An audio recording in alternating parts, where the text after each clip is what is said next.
It looks fine. Okay, Mhm. good. All right. Assalamu alaikum and welcome to About Islam, an online platform that brings mainstream Islam to the world. I am your host, Layla Abdullah-Poulos. Thank you for joining me, and I am back. I want to thank everyone for all the thoughts and prayers. The beginning of 2021, everyone was talking about 2020. 2021 came for me. It came for me. Oh God. So alhamdulillah, I'm glad to be back. And I'm glad to cover this topic because everyone knows that I have a background in literature and how much I've worked towards really highlighting Muslim authorship. And a big part of Muslim authorship is children's books. So I'm so glad to be able to talk about Muslim children's book, writing for Muslim children and writing for children and misconceptions about growing up in Islam. And I'm especially thrilled that the fabulous children's book author, Ameenah Muhammad-Diggins, has decided to join me. Assalamu alaikum, Ameenah. How are you doing? Wa alaikum salam. I'm doing phenomenal. Alhamdulillah. Looking stunning with your new bestseller. Ameenah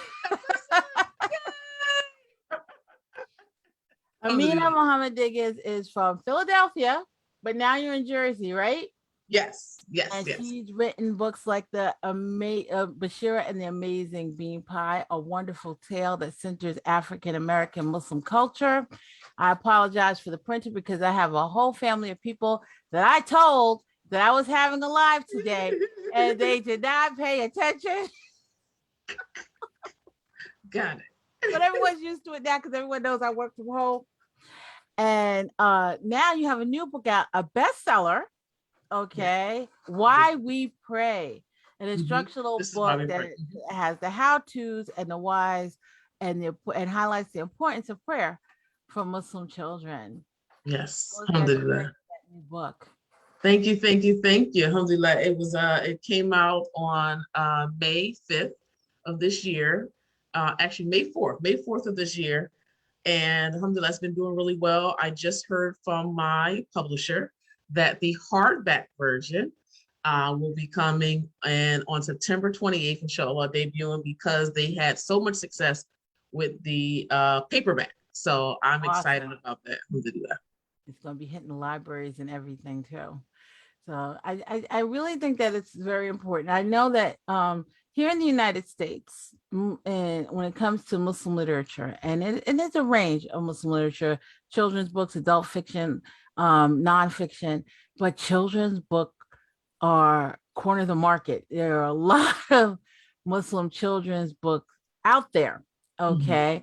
And because of the importance of conveying the faith to children. Now, you've got two very distinctive books. One, you highlight the culture. What made you decide to do that with Mirror and Bashir and Amazing Bean Pie, which actually became a play too?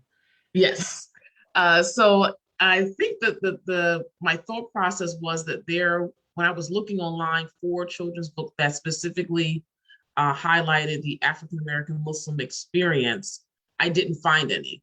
And because that was my background, growing up in Philadelphia, having parents who had converted to mainstream Islam from the Nation of Islam, and having the cornerstone food of the bean pie, my father owned a commercial bakery. It was important for me to tell that story in a fun, an engaging way. And it was well received, and it was turned into a play. We had about 114 shows, and it dealt with the interreligious cultures of Muslims, but our different cultures, and highlighting the being pie and our faith, and being confident in ourselves. So that was the framework of the book and the play. My kids love the book, by the way. Yeah. And I mean, in the United States, Islam is the most diverse religion. Muslims make up the most diverse population of people of faith in the country. So, how important is it to make those distinctions, to really kind of, uh, for decades now, with the publication of Muslim children's literature in the United States? there hasn't been those distinctions. And I think in a lot of ways, there has been we've kind of dropped the ball as Mhm. authors, because it's important that those distinctions be made. Is it important for Muslim children to really see themselves as not only Muslim, but also parts of their cultural background?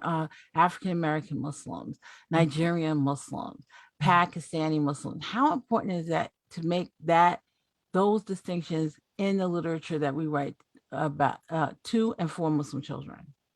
I think it's extremely important, especially when we come from different, cultures. We have different ways of dressing, different foods to eat, different ways of speaking and conveying information that is only, understood in that culture. So it's important for children to understand that we are Muslims as a whole, but it's important for us to appreciate each other and what each culture brings to the table for that, so that we can be a more understanding of each other and live together more in harmony and appreciation of our differences. So our differences don't separate us, but they allow us to know and love one another. And that's how we ended the play with, we are one ummah, many cultures, and I think that it's important for children to have that sense of uh, um, understanding of their culture and understanding other cultures as well. Well, what happens? I mean, we are members of the African American Muslim culture, Mhm. and it's not a secret that there are issues in Mhm. American Muslim culture when it comes to anti-blackness, racism, and this Mhm. whole idea that the broader society definitely wants to create this ideal type of Muslim where it confines, despite the diversity that Mhm. exists among Muslims in Mhm. the United States, it wants to confine the identity of being Muslim with Mhm. very specific sociocultural parameters. So usually South Asian and Mhm. Middle Eastern, despite the Mhm. fact that, there are Muslims here in the United States from all over the world. And then, as a matter of fact, that's not even the largest population of Muslims in South Asia and in the Middle East don't even comprise the largest populations of Muslims in the Mhm. world. So, how important is it for African Americans to integrate their identities in the books as opposed to in general, Muslims in general? I know for me, I held on to that pain for a long time. Mhm. And part of writing Bashir and the Amazing Bean Pie was therapeutic for me, because of part of one of the premise of the story is that the teacher is asking all of the Muslim students to bring in um, a cultural food for Culture Day.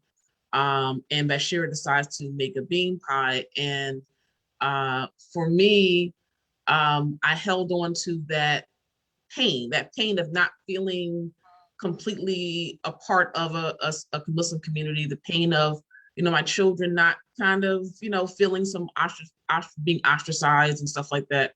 So I wanted to create, and mom, even if it was on paper, a nice, homogenous, friendly, beautiful, uh, not imaginary, but in my mind, like creating this on paper so it can manifest itself outside of the paper. So, Mhm. and it did and that was the creating the play came from a place of like, I was feeling a lot of like angst and like pain, not getting the salam back when you go out in public. And I held on to that. And so it manifested itself in different ways of me is showing up in different ways, me feeling like ostracized. So I said, okay, I can't hold on to this anymore. And I was grateful to be able to do the play. So it was just an understanding and a pride and a love of ourselves, and also others appreciating ourselves, our culture too. But it's not really about other people getting it. It's about us and our ownership and our love for ourselves. And if we continue to spread love to others, if they get it, great. But as long as we know that this is what a law says, and this is, we are supposed to appreciate our cultural differences and love each other, as long as we put that out into the world, that was my intention, to put that Mhm. out into the world. in hopes that the world would become a better place. I know it's like, grand ideas, but and I saw that so many different cultures, were crying during the play, came, writing online, not Muslim and non-Muslim, about how beautiful the premise was, and about self-esteem and loving one another. And you saw two different Muslims from different backgrounds, a Pakistani American little girl and an African American little girl, and how they were able to work through the different challenges of understanding and appreciating each other's culture. Well, I think that's really important. And I think that, teaching it to our kids, giving our kids the social capacity to do that as early an age as possible is very important inside and outside of Islam. And I often, it's so funny because this weekend I just had this whole thing like the, how social media stuff blows up. So a white author made a problematic statement about diversity in writing. And, I look at our faith and how beautiful Islam is, and how if we as Muslims, if we really adhere to the teachings of Allah and his messenger, sallallahu alaihi wasallam, we are the paradigm of diversity. When you look at the Prophet Muhammad sallallahu alaihi wasallam and his community, it was very diverse.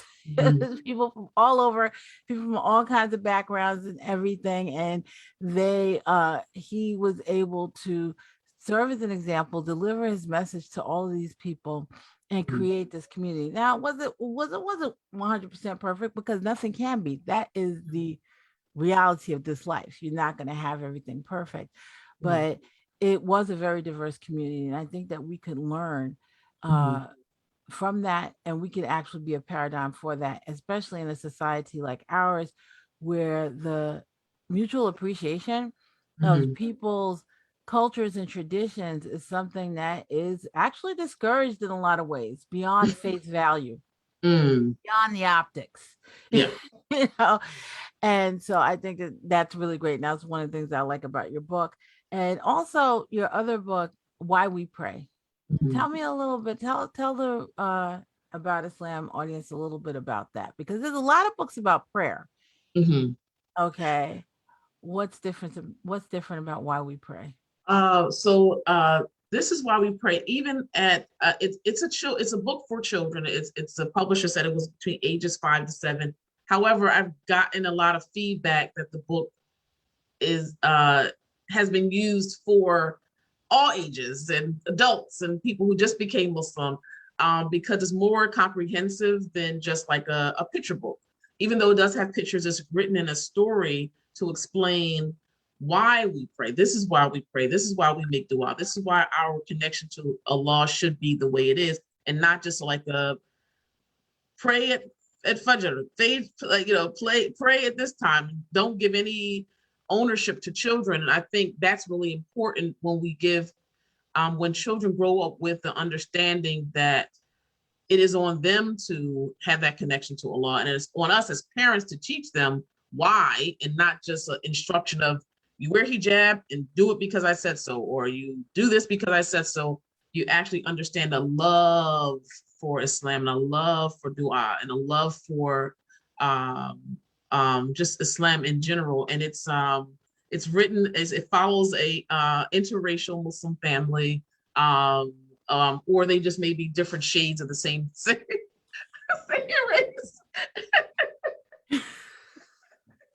I know, because when it comes to African Americans, I just had this discussion with someone, because I was like, oh, well, if I want to show an African American character, why can't I just give skin descriptors? I was like, what skin descriptors you want to give? Because you know that we're light, and dark. It's like a whole range. So it's just, but I was really, so the story follows a family of Amar and Aaliyah, their brother and sister, and their mother and their father, and them going throughout their day and going to the beach and going to school, Islamic school, and the different things that come up, like learning about Salat, learning about charity, learning about Hajj, and asking questions, making prayer at the beach was really important for me to put that in the story. And also it was one of my favorite parts is when Amar loses his toy and his mother tells him to make dua for it. And he's like, I still haven't found my toy. I made dua and I haven't found my toy. Where that toy at, Allah? Let's get to it. Exactly. Where is it? And I think that's really important. But how she explained it is that, she told him to start to be grateful for all the little things in his life. And also, how she said, you'll ask for cupcakes at breakfast time and I'll give you oatmeal, and how Allah knows what's best for us, even though you really wanted those cupcakes, but I gave you oatmeal because, this is better for you than the cupcakes. So sometimes we ask Allah for things, but Allah knows what's best for us. So that was a way for illustrating or teaching children, or even for adults, like I pray for this, whatever to happen, but Allah knows what's best for us. He loves us more than our mother loves us. And he knows what's best for us. So he's going to do what is best, and for us to stay in gratitude for everything in our life. So I think I know how you do things and you're like, this is, alhamdulillah, I'm really, really grateful for the opportunity to write this book. So this is why we pray, is that for me, like, it's like a heart, all of them are heart projects, but you know how your latest project you're really attached to. So I really love This Is Why We Pray. And it's currently still the #1 Islamic children's book on Amazon. And I'm really grateful, alhamdulillah. Well, oftentimes, how important are books for children when it comes to this whole idea? A lot of times we take this faith, we take Islam, and we treat it not like a deen, like a way of life, but as a religion. And so there are these concepts that we teach our children, but is it something that is a part of their lives?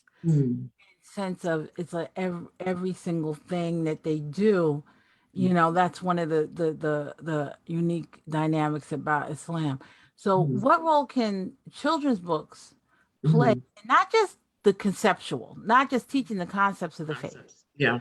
but also encouraging practice, and also, like what you said, sentiment, this whole idea of really reflecting on the things that we do, that we're taught to do as Muslims in our lives as Muslims and as we're growing up as children. So how important can books be when it comes to that? More than just seeing yourself, but also just like encouraging that practice and that sentiment about the deen.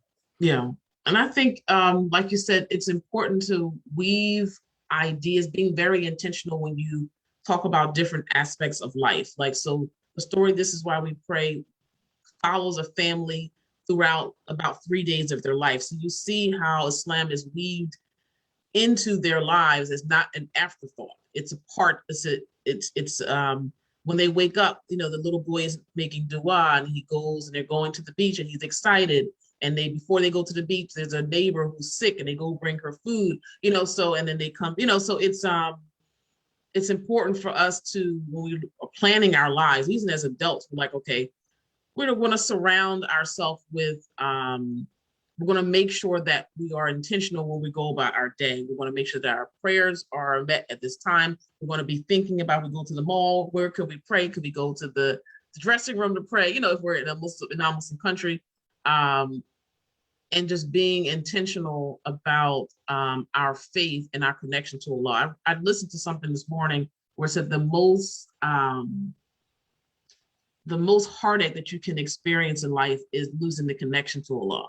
Like and we think about that. It's not just like the rote exercise, but just our lives and our heart being disconnected from Allah is the most pain that we can ever experience. And I think that it's important for children to understand that you don't want to be, your whole life can be, seemingly going well, but if you are disconnected from Allah, then your soul is at risk. And you're trying to figure out, why is everything wrong happening to me? It's because I've lost that connection. So I hope I answered the question. I think I went off on a tangent. No, you did answer the question. I mean, I think that it's important that we have books that do more than just teach concepts. Okay. They need feelings and they need souls. Does that make sense? Absolutely. Yeah. You Yeah. know, and they need to address different layers Mhm. of our personal, interpersonal, familial, social lives. And Mhm. and kids too, because Yeah. kids are not are growing up and they're not growing up in a bubble. You know, we Mhm. live in a society where we're the minority, Mhm. and even in a family, it could you may not be the only you may be the only Muslims in your family. Mhm. Mhm. Okay, so we cannot take for granted that every Muslim child that's born into the faith and is growing up in the faith is in this really well encapsulated Mhm. uh, uh, environment of Islam and Muslims. And Yeah. there's nothing wrong with that because this is Allah's creation, Mhm. and we have to deal with each other in different ways, you know. And Muslims aren't all the same, and not a monolith anyway. Mhm. And so I think that it's important that we deal with those different issues. Our kids go to school, our Mhm. kids interact with the society, Mhm. bad things happen to our kids Mhm. see bad things on the news. Do you think that we're there is a gap when it comes to that? I know that we have great books like Sharia Schultz's Mhm. My Voice is My Superpower, which Mhm. teaches about um so, your autonomy, a child having autonomy over their body, Mhm. and if they are if and encountering a situation of sexual abuse. Mhm. So that it's very courageous. I know she had a hard time getting that Mhm. illustrated and stuff, but it's a Yeah. very courageous book. Do you Mhm. think that Muslim children's book authors are just starting out and doing stuff like that, Mhm. or we need to be a little bit more forward thinking when it comes to addressing things like that, like grief, death, Mhm. um, uh, uh, uh, bullying?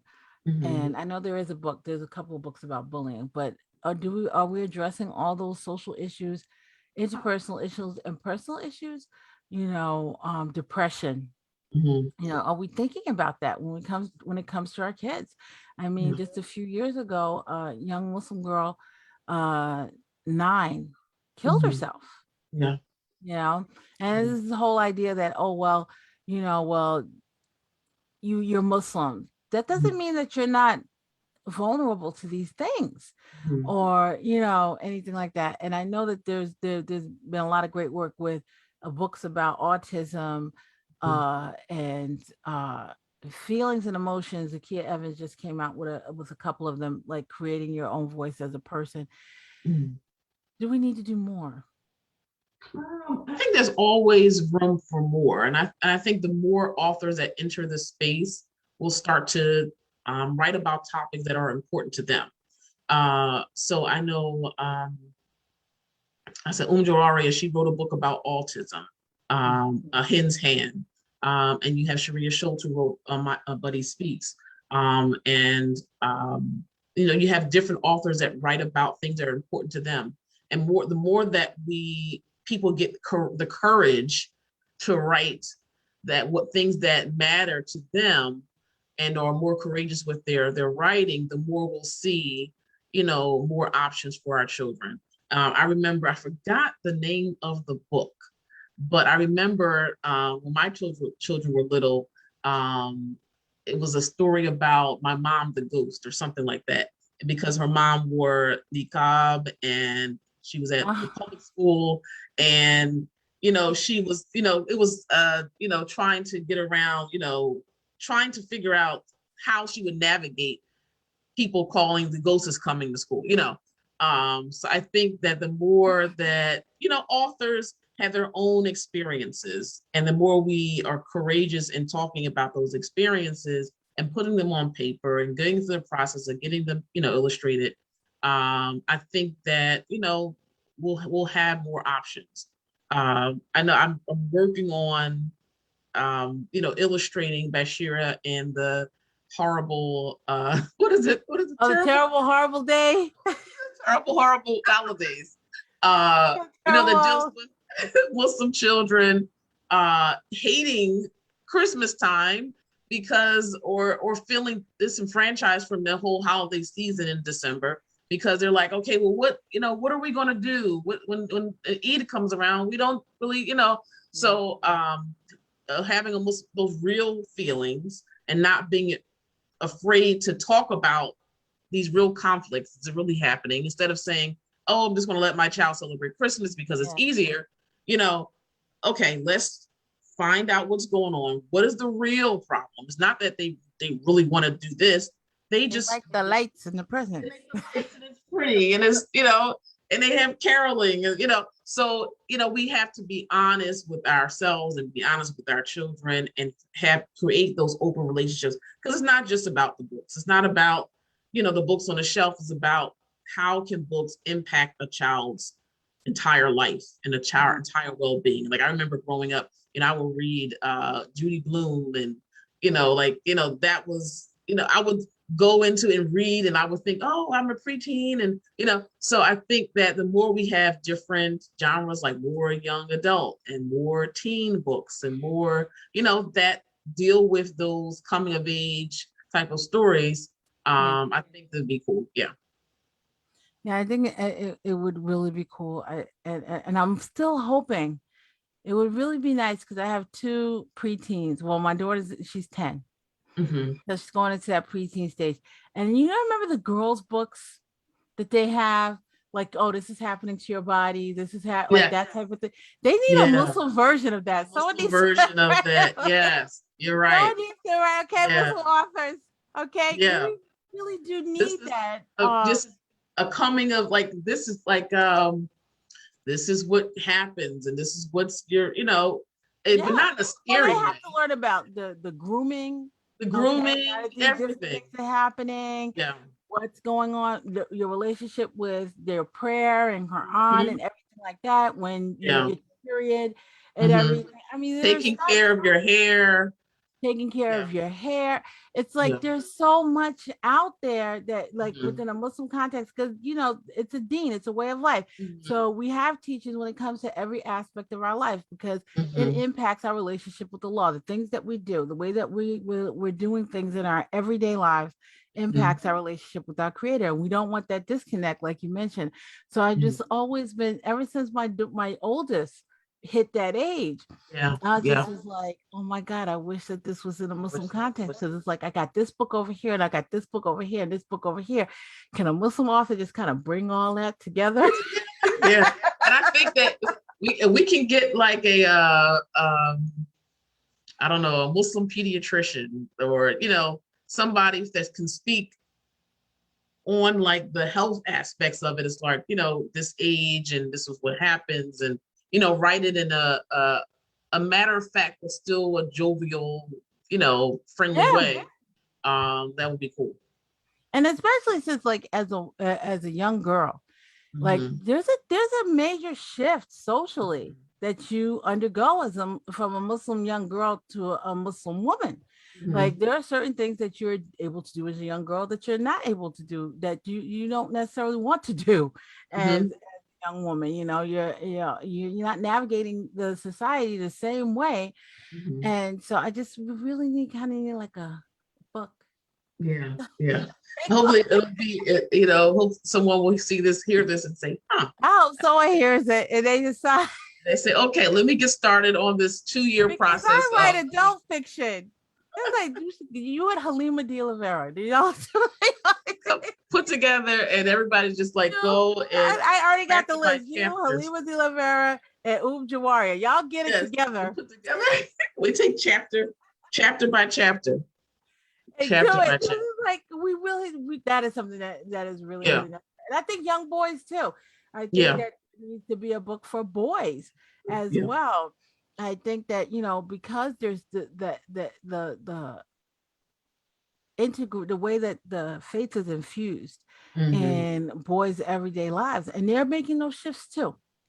They're making those shifts too. I still remember when my oldest son, he had the look on his face when he came to the realization that my mother's not protecting me anymore. I'm protecting her.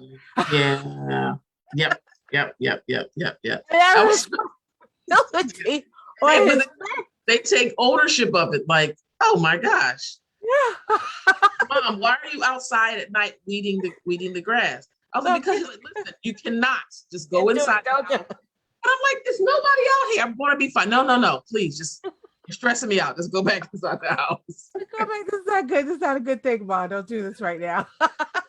You're stressing me So out. I just think that, and hope. So, what advice would you give to someone who may be out there listening right now and be like, I think I want to do that. I think I do want to write that book. Or they have another great idea for a Muslim children's book. It's such a there's so many opportunities for so many topics Yeah. to write about. So Yeah. I'm an author. Yeah. And I want to write a children's book. I want to write that book to the preteen. I want to write that book to the teenager. I want to write that book to the new adult. I want to write that book to the 8-year-olds, middle grade. Okay. What advice would you give them? First, no more hijab books. So that's that's a joke. This is a joke. But there's plenty of great ones. That's only because there's plenty of great ones. Only because there's plenty of great ones. That's all. It's just because there's a wonderful array of books, and it's an important topic. I'm just being funny.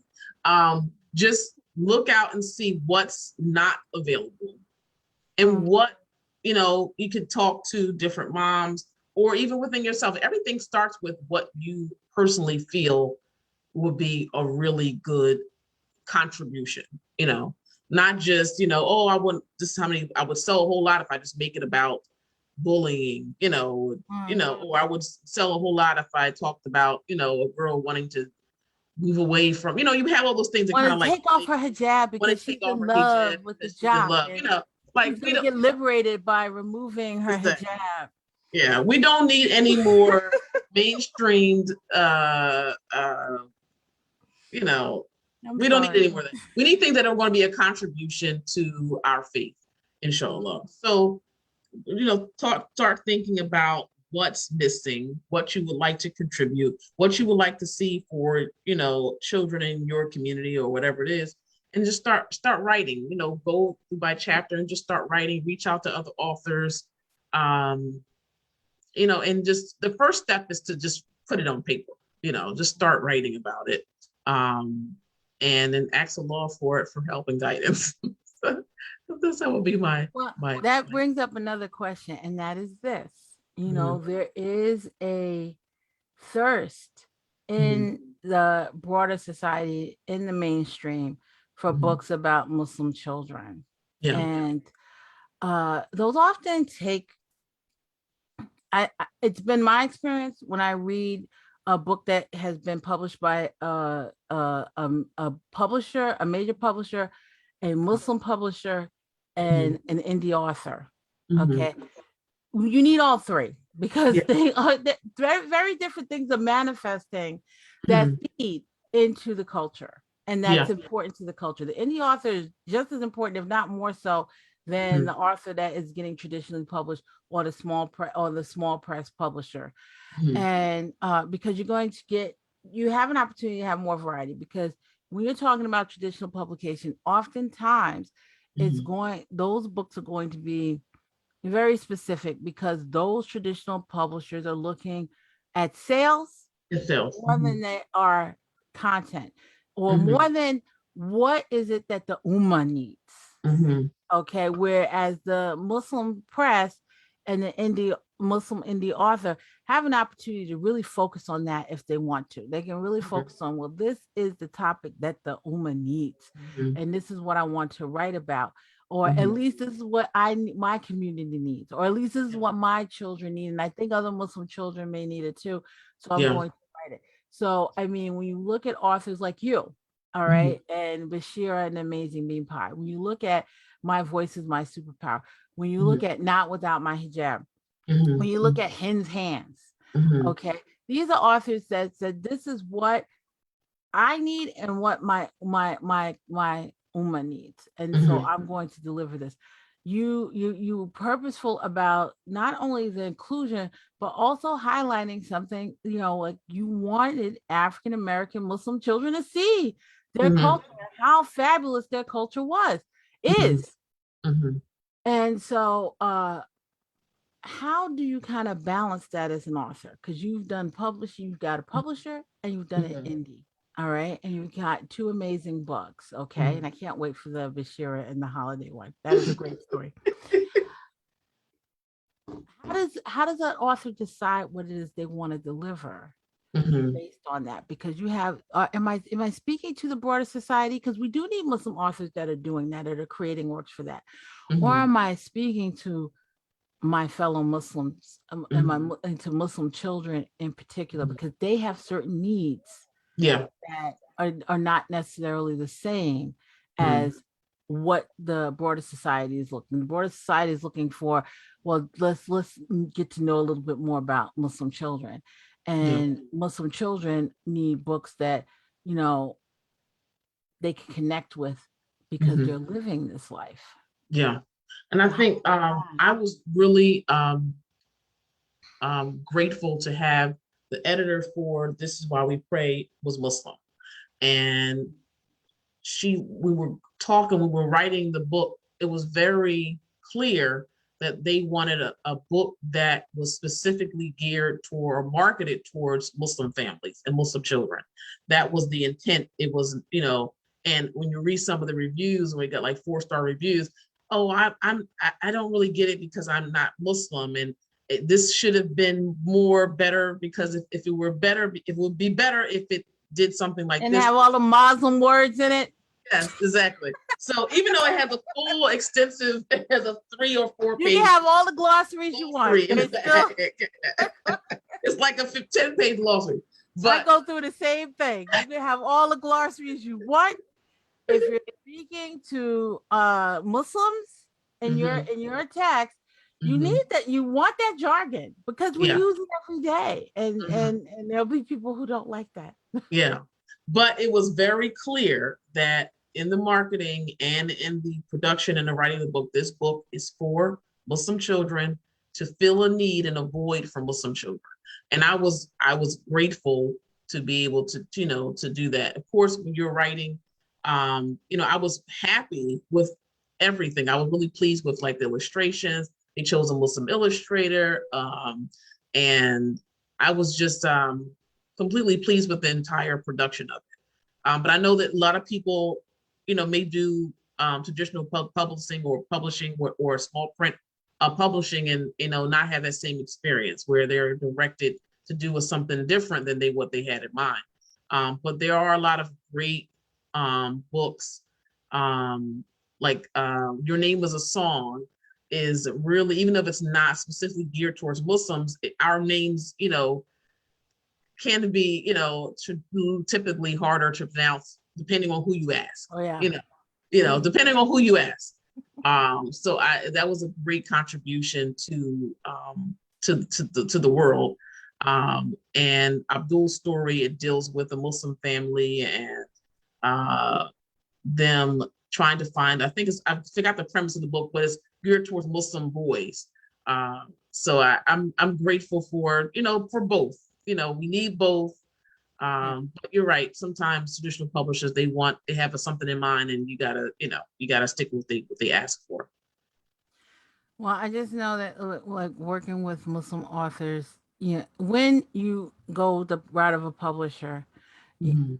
that's another set of eyes and hands in your book, and depending on what it is that they're looking for, you Mhm. may find major changes, maybe not so many major changes, Mhm. and so oftentimes you have to kind of make that decision exactly what it is that you want to do Mhm. and what it is that you want to deliver. So thank you so much. This has been wonderful. All Having me. right. Pick up Bashira and the Amazing Ming Pie. You got a picture of it? I As we just do it? pushed my How you dog. doing Bashira like that? I know. How you doing Bashira like that It's though? over. You know what it is? Because Is that it's I so have old. it. That's what it is. It's Ask me not that who it's I so love old, it's first that book. I I'm like, read I'm redoing my office. So you know, I used to have like the stuff oh behind me. yeah. Now my office is it's a mess. So I have to get my stuff together. I have to get my You have bookshelves back. yeah, Why We Pray? Do you have Oh that? yeah, I have This Is Why We There you Pray. go. Why We Pray. Can you say, all right. You can pick that up on Amazon. You can pick up Bashir and the Amazing Big Pie, Amazon. Mhm. And it is very important that we keep getting these books from amazing Muslim authors like yourself. And we encourage more authors to come out there. If you're thinking that you have a book that you want to write, then write it. Right. Yes. Right. Inshallah. Yes. Jazakallah khair.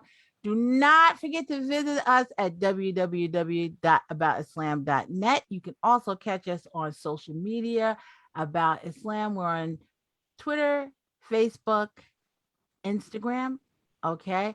And we always have great articles on our website. All right. And look out when I get to interview the next excellent Muslim. Jazakallah khairan. Ameenah. Assalamu alaikum. Alaikum salam.